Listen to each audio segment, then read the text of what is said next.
Hey guys, welcome to Mikey's Video Game Madness. Today we're playing Parasite EVE on the PlayStation 1.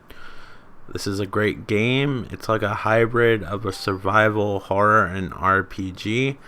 This was sort of a unique change for Square, as they normally are known for just making straight up RPGs. This came out around the time. I love the music to this, by the way. I don't know how well you'll be able to hear it on the video, because obviously I'm going to be selfish and turn my commentary up higher than the actual game. But this game has a great soundtrack. It's really relaxing, fits the mood nice, and look, it takes place in a real area instead of some fantasy area. It actually takes place in a real city too. A lot of times, like games such as Resident Evil will be like a midwestern town. This actually takes place in New York City. This is actually based on a book that they made a movie about, and then this is somehow loosely supposed to be a sequel to all of that.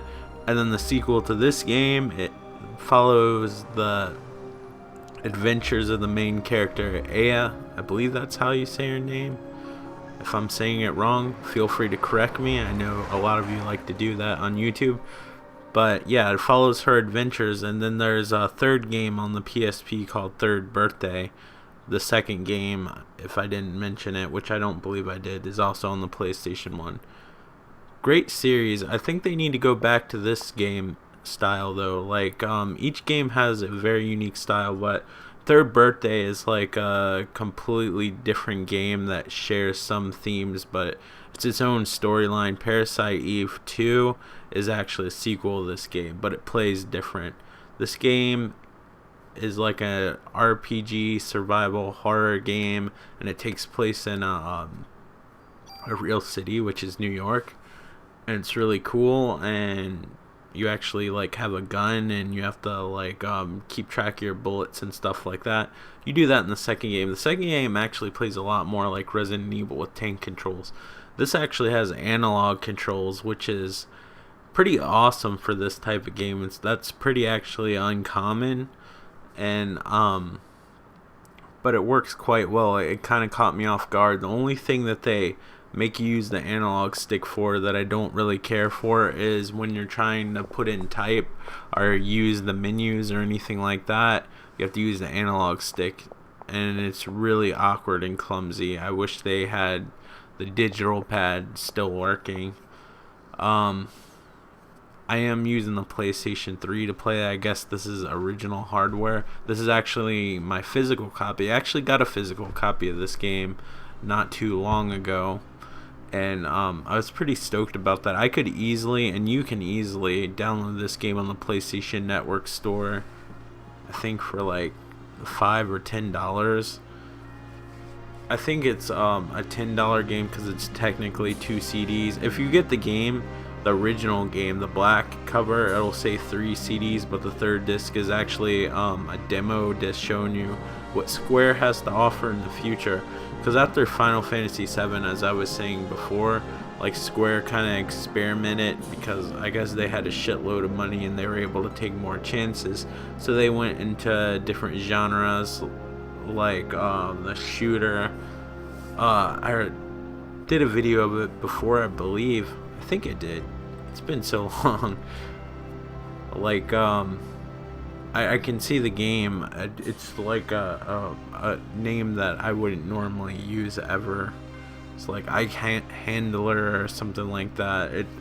I know that that's the wrong game, but it sort of looks like that if you saw the font. I can't remember how to pronounce it, but yeah, they came out with a shooting game. They came out with Brave Fencer Musashi, which kind of played more like an adventure RPG, kind of like Zelda. They came out with Saga Frontier, which was a traditional RPG, but you played as a bunch of different characters and like different little adventures, and I think eventually their adventures like became intertwined, but I didn't care for that game that much. That game required a lot of grinding, and you weren't leveled up high enough in the beginning to actually do much damage. You could start the game, go through a bunch of text and all that shit, and then get killed on your first battle, and there's nothing you could do about it. It was just based on luck, and then once you were lucky enough, you just grind it, and it wasn't that much fun. I know that's a common thing in older RPGs, but I think what made Final Fantasy VII so special and more accessible to a lot of people that were normally not into RPGs. By the way, I'm using the editing screen to watch this as I do the commentary. The pixelization of the cutscenes looked really bad when I was scooted up to a 65-inch television, but they look really good on this small screen. So if you download this game for, I guess, PSP and Vita, I guess it would look super sharp with the cutscenes. But the cutscenes looked good on a CRT television. I just think that when you're using a HDMI input and playing on like a TV that's made for the sharpest picture to separate colors and stuff like that, like, I think that it kind of hurts the PlayStation's graphics a little bit, because really a lot of times when they made these games, especially with the cutscenes, they kind of had an idea that some of the colors were going to bleed out and blend with other colors, making new colors. You can see a lot of that in Sega Genesis games or Mega Drive, depending on where you're from, because that was only able to display 64 colors at a time. So a lot of times what they would do is do one color like every other pixel, and then do a different color in between the pixel, making a new color. Cool little techniques like that. But sometimes that's why some of these games don't hold up well on a big screen, and this game, gameplay wise, holds up quite well. I wish that they would make a game more like this, because it has an interesting RPG element with an action element, as you'll see shortly. It doesn't look like they pay much attention to the character models. It's nice to see that they have realistic character models this time, but you'll notice that the creatures are in the cutscenes are a lot more detailed than the humans. So see, here you have your little active time gauge, and once that fills up, you actually can attack.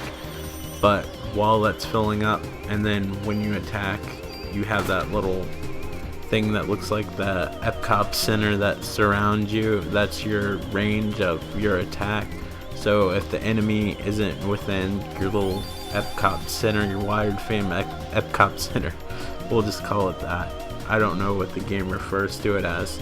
I probably should have looked at the tutorial, but I already knew how to play this game. I really liked it when I rented it, and this was one game that I didn't want to get a digital download, because I knew that in the wild, as I like to call it, it makes it sound more adventurous, like I'm Crocodile Dundee or Indiana Jones or some shit, or I'm just some nerdy kid that makes video game videos on YouTube. But anyway, expect for a used copy to spend between $20 to $30, between that price range. You might be able to get less than 20 depending on the shape of the disc, but you don't want to get in the middle of this game and have it scratched. I'd go for a halfway decent copy. Again, there's two different versions. There's a greatest hits and a black label. The greatest hits is only a 2-disc game. You'll look on the back and it says 2 discs. If you get the black label, it'll say 3 discs. Just make sure you have Parasite EVE disc 1 and 2, and because the third disc is a demo disc, but make sure that you have Parasite EVE disc 1 and 2, because you don't want to have Parasite EVE disc 1 and the other disc is the demo. That game's gonna basically be useless to you. But yeah, you can get this for around $10 on the PlayStation Network if that's something that you want to do, and they have flash sales sometimes. I believe I've seen this game for sale for either $3 or $5, something around then. It's super cheap. But I really like the battle system where you can run around freely with the analog stick, because the sequel actually uses tank controls, because Resident Evil, I'm not sure if 3 was out at the same time, but I know Resident Evil 2 was, and that was like even though it wasn't a first party game, it might as well have been. That was basically a system seller. It eventually came out on other systems, but at the time, like, in order to play Resident Evil 2 when it first came out, you had to have a PlayStation, and that actually probably helped sell the PlayStation. It had a lot of other games, but I don't think they really got popular till the end of the life cycle, like Spyro the Dragon. Crash Bandicoot was always kind of popular, but I think the Final Fantasy series and the Resident Evil series are probably the games that probably helped sell the PlayStation. And just knowing that and probably Metal Gear Solid, just having all these companies on your side was a big deal. Like Capcom, even though Capcom, Konami would normally publish games for like the Nintendo 64, which was the main competing console at the time. Towards the end of the PlayStation's life cycle, there was a Dreamcast, but the Dreamcast was more known for its first party games, although they did get... See, this is what I mean. Like, this creature right here is far more detailed than any of the humans. And the beginning of this video actually showed like a drawing of the main character, and she's kind of anime based and simplified. Maybe they were going for that look, or maybe they had a different studio make the creature designs, but to have all this simulated fur and the creature like being pretty detailed for the time. These cutscenes I would consider being state of the art for the time that this came out, which was shortly after Final Fantasy VII, maybe a year or so. It wasn't too much longer, because like the demo disc I think had like Bushido Blade 2 on it and Final Fantasy VIII and stuff like that. Don't quote me, but those were like the games that are coming up. I think Brave Fencer Musashi was either on its way out already out, sorry. But yeah, like, this was a time where Square just released stuff and it was always great. It is kind of strange to play this game without tank controls, because they're used to all games from this era, so I struggle a bit. There's something in my brain that says tank controls, and I struggled with that a bit with the Resident Evil HD remasters, but all in all, like, the graphics of this game are really nice and the story's interesting. It actually